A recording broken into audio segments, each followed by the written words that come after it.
Satyabama Institute of Science and Technology, Chennai and Sriperumbudur. தனிப்பட்ட பிரச்சனைகளுக்கு தீர்வு காணவே பிரதமர் மோடியை முதல்வர் மு.க. ஸ்டாலின் சந்தித்துள்ளதாக எதிர்க்கட்சித் தலைவர் எடப்பாடி பழனிசாமி விமர்சித்துள்ளார்.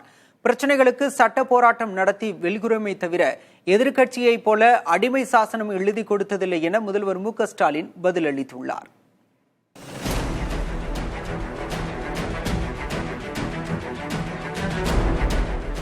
நிதி ஆயோக் கூட்டத்தில் பங்கேற்க முதல்வர் டெல்லி சென்று திரும்பிவிட்டாலும் அந்த பயணம் குறித்த வார்த்தை மோதல்கள் நீடிக்கவே செய்கின்றன.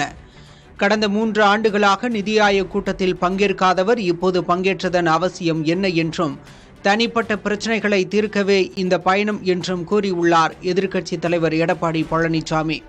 இப்போ அவசியம் என்ன வந்தது? பிரச்சனை வந்துடுது.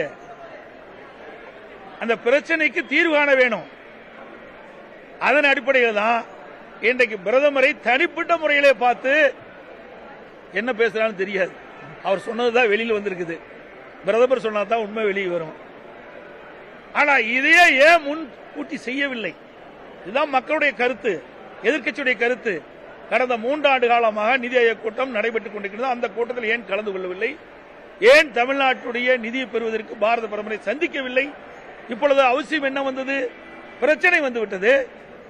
டெல்லி பயணம் குறித்து ஒரு கடிதத்தை திமுக தொண்டர்களுக்கு முதல்வர் மு.க. ஸ்டாலின் எழுதியுள்ளார்.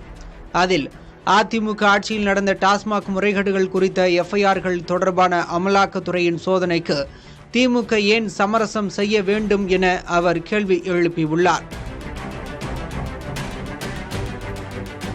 நாட்டின் வளர்ச்சியில் தமிழகத்திற்கு முக்கிய பங்கு உள்ளதாக குறிப்பிட்ட முதல்வர் தமிழ்நாட்டு மக்களின் பிரதிநிதியாக நிதி ஆயோக் கூட்டத்தில் பங்கேற்றதாக விளக்கம் அளித்துள்ளார். ரெய்டு நடத்தியவுடன் யாருக்கும் தெரியாமல் 4 கார்கள் மாறி மாறி சென்று அமித்ஷாவை சந்தித்து கட்சியை அடமானம் வைத்து கூட்டணி அமைத்தவர் தமது டெல்லி பயணம் குறித்து அளந்து விடுவதாக முதல்வர் மு.க. ஸ்டாலின் விமர்சித்துள்ளார். மிரட்டலுக்கு அடிபணிந்து கட்சியை அடமானம் வைக்கும் வழக்கம் திமுக அரசை விமர்சனம் செய்பவர்களின் தனிப்பட்ட உரிமையாக இருப்பதாகவும், ஆனால் தங்களுக்கு மாநில உரிமையே முதன்மையானதாக உள்ளதாகவும் குறிப்பிட்டுள்ள முதல்வர் அதில் எவ்வித சமரசமும் இன்றி வெற்றி கண்டு வருவதாக தெரிவித்துள்ளார். அமலாக்கத்துறை, வருமான வரித்துறை, சிபிஐக்கு எதிராக சட்ட போராட்டம் நடத்தி வெல்குறமை தவிர எதிர்க்கட்சியைப் போல அடிமை சாசனம் எழுதி கொடுத்தது இல்லை எனவும் முதல்வர் மு.க. ஸ்டாலின் தெரிவித்துள்ளார்.